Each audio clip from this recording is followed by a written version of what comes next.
What's going on? This is episode 2. Real over everything. We sitting here with a special guest. I am number 2. Doughboy Television's behind the camera. We'll see him a little bit later. Special guest that we have is how would I want to start this off? He's an inspiration to me in my life to be better. Introduced me into the rap game. The world would know him as one of the most creative people that puts words together in a melodic way. Very dope MC, creative, spiritual individual. My big brother, known around the world as Four Eyes, is sitting with me. Thanks for having me. It's a pleasure to be here. Hey, alrighty, good sir. This episode is special to me because I'm actually able to sit and interview for the first time my brother, to ask him things that I think the world wants to know, to ask him things that I want to personally know, and really just get to know who he is, because I've always thought he's been a great person, but you know, I'm just me. So, it being 2024, how long have you been rapping for us? Oh man, God's absolutely amazing. I've been rapping since my freshman year of high school, 1992, 91, 92. So, long ass time.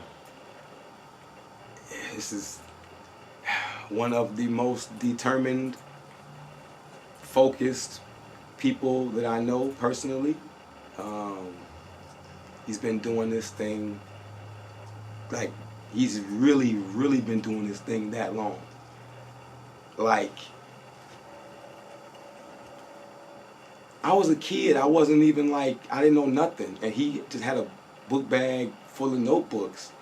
And my friends would see him and question him when I was young, say, "What do you don't have no books in your book bag, what do you do?" And it just,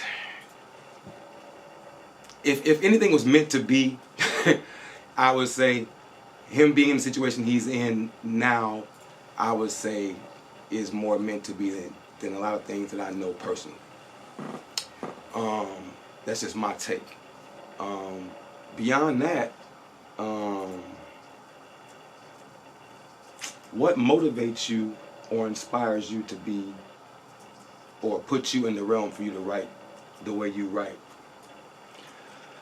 Motivate, inspire to write the way I write. Just the greatness that influenced me growing up. A lot of my favorite MCs, artists, but then you know it's not just rappers. It's comedians, it's wrestlers, it's transformers. Whoever really just shined that light, had that godly essence in them that we all have in us. But you know, certain folks tap into the vortex and get in alignment more so than others. But you know, it's always a KRS-One, a Nas. I mean, it's so many MCs that are dope to me. I mean, shout out to RJ Payne, shout out to Daylights. I mean, 38 Specials. I mean, it's so many MCs, and even locally here in Atlanta, it's so many MCs that influence, inspire me. The MCs I rap with growing up in high school in the lunchroom, I pretty much don't limit myself as when it comes to growth and development. Anything that can help sharpen my steel, pause. I'm all about that. So, I mean, just, you know, all of the greats. You know, your Michael Jacksons, your Princes, your James Browns, but then comedians, your Eddie Murphys, your Red Foxes, your George Carlins. I mean, if it's wrestlers, I mean, I love the Great Muda, the Road Warriors. I mean, I'm all over the place when it comes to the performers that's really going to put that oomph in their expression, because that's what I do. Nice. Oomph. Oomph is good. Do you remember the first rap that you ever wrote? Not the very, very first one, because I actually started writing. Well, the first rap I wrote I was in 8th grade, but it didn't count. The first rap that I recorded as a freshman, when I started to take it serious, yeah, I remember that. Okay. Most MCs remember their first rap, unless, how could you not remember your first child unless, Well, I mean, I would ask you, because, your mind just works so crazy and rapidly, and, it's at a point where you were putting raps on Instagram like every day for a year straight. So it's like to remember your first rap, as much stuff goes through your head, it's kind of incredible. Hey man, I ain't gonna remember the first piece of pussy I got. I might forget all the ones in between, but I ain't gonna forget the first one. Come on now. Well, could you possibly tell our listeners or our viewers the couple of bars from that first rap? No, because that song was that was a 4 Steps Ahead song from before I had any type of discovery of who I was. Like, those bars, that's completely, that nigga dead. That motherfucker doesn't exist no more. Like, I wouldn't even, like, I remember it, but it's like, no, I'm not to pull out and show motherfuckers. Like, yeah, I got it. Yep, and that's that Virgo. Another great Virgo in hip-hop is Nas. Him having one of the best albums of hip-hop history. People would consider Illmatic. You personally, do you like Illmatic or It Was Written better, in your personal opinion? I mean, I always take into consideration the qualities, characteristics, and attributes that go into something. Whether I like it something better don't necessarily make it better. I'm always gonna love Illmatic for what it did, but then the anticipation, waiting for It Was Written to come out, I still would skip around on It's Written. I don't do that on Illmatic.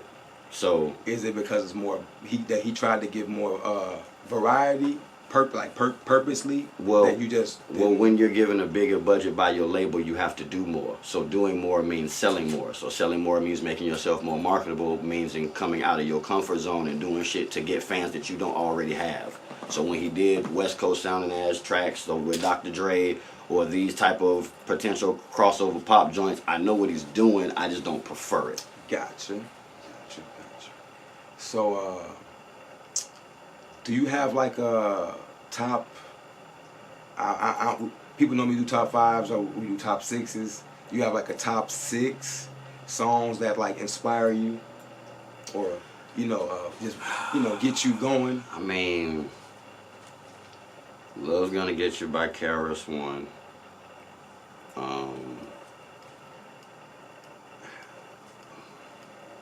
Protect Your Neck by the Wu-Tang Clan. Nice. I'm just going like as influential, like as soon as I heard it, like my life was changed. Like I could no longer be who I was after I heard that record. Nice. Immortal Technique, Point of No Return. Nice. It's a Primo joint. I'm trying to narrow it down. Like, it's certain Primo beats, once I heard them, I had to go get whatever album it was on.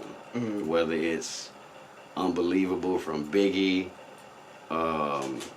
anything on Reasonable Doubt, like Bring It On, or The Evils, Moment of Truth, like everything on Moment of Truth. So it's a bunch of songs, whether...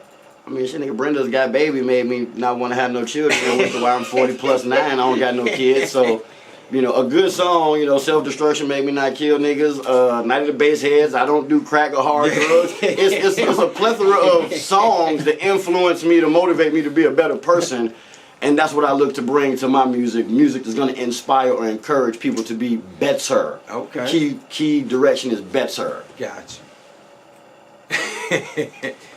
Well, since we came up in the 90s, late 80s, babies, 90s, do you have like a top 6 like clothing brands or like designers that's like your favorite?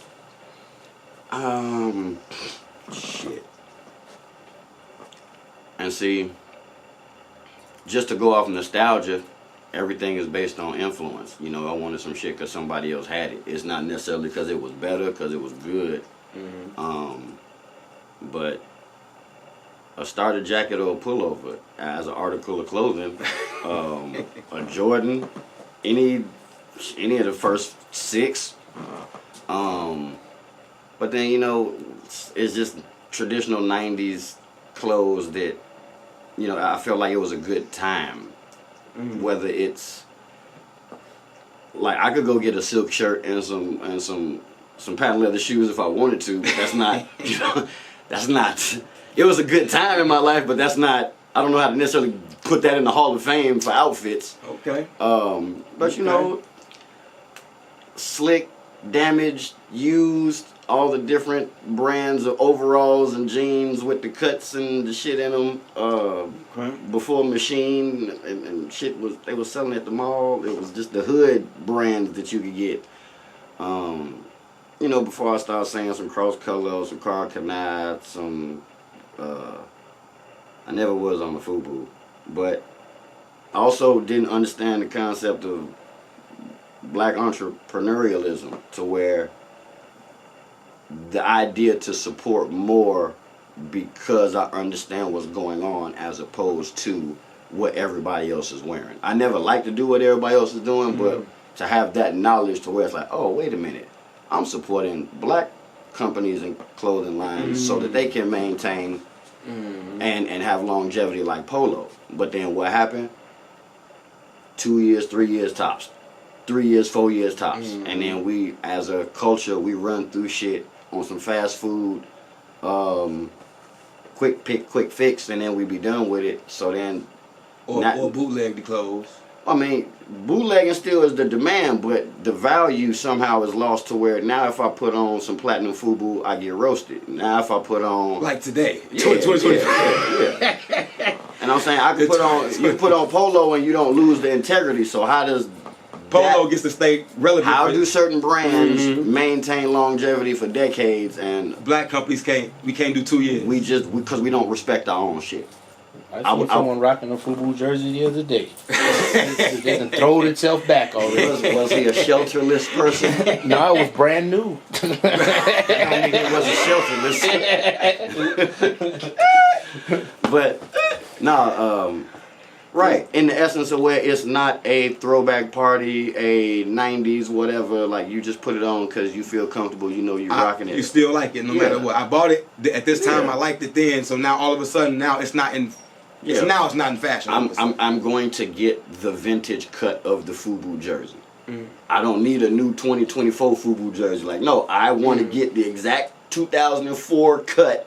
It was the 2004. Exactly. I was amazed how brand new it looked. I said, "What'd you do? Find that in the closet?" Yeah, I think all FUBU jerseys had 04 on them, unless I'm tripping. Yeah, but yeah, nonetheless, it's plenty of brands, but. You know, I digress. Woo will. Is it one thing that you did as a child that you just would never do as an adult? Shit in the bucket. I don't think I'll ever shit in the bucket again. Hey man, it was dire times. The bathroom in the basement was broke and somebody was getting ready in the other bathroom. I went to the end of the block where they was building the damn, you digging? I shit in the bucket. Start doing real estate. You'll get used to it. That's nice. Okay. I mean, I can just off the top of my head. I don't think I'll do that again. And that's great. That is great because I don't think we should ever do it again if you had to do it. Hey, the point is to be better than you were yesterday. I've learned from my mistakes. And it's not a mistake, it was a necessity. Point is, I could do better. You got anything new coming out that the world needs to know? Check out? I mean, there's a plethora of things in the works. I got the 4 Eyes, All Seeing Eyes on Me album. I got me and Bronze Nazareth, Slave Boats with Seatbelts project on the way. Me and Flashy Williams just did a project. We got the Geech and Chong EP coming out. Nice. And yeah, you know, BMF season 3 finna drop. Got a couple placements on some episodes on there. Nice. And yeah, we just just staying active. Got a couple lawyer commercials running on the local radio stations here. Greg Street. Greg Street still playing that. So I mean, we just staying productive, staying active. But when everything get ready and drop, I'll let everybody know. And where can the people check you out to find you if they want to hear some of your stuff? Well, I mean, check you out, follow you. I mean, anybody with half a brain can just put my name in a search engine on any streaming platform or YouTube or whatever provider that has content. Everybody always asks the same question and be like, how can we, nigga? My name is 4-IZE. You don't even need a dash sometimes. Just put it in something and watch what pops up. Like shit. That's what she said. Nice. Put it in something. Something. And if people are ever in Atlanta and they want to check you out, see you live, can they see you on Monday nights? Oh yeah, every Monday do the open mic cypher and producer showcase at the Hound Bar on Edgewood, 476 Edgewood Avenue in the old 4th Ward. Me and DJ Kerosene pretty much bring out a special guest producer every week, and they play beats, and we do open mic, let the MCs in the room spit some bars over the beats, and we almost a year strong now, so we're getting ready to head over there right now. Nice. Hey, well, thank you for coming to chill with us for a minute. Oh, you man. got time to smoke. We would smoke before you get out of here, but we appreciate you. I'm gonna try and be responsible today, so Good shit, man. Appreciate you, my brother. absolutely. As always, Doughboy Television's in the building. Mud Night Studios is always in the building. Mud Nut. The Real Over Everything, man. This is the Ego Podcast, episode 1. Thank you for eyes. Appreciate you, my brother. Pleasure's all mine. Man, it's wonderful.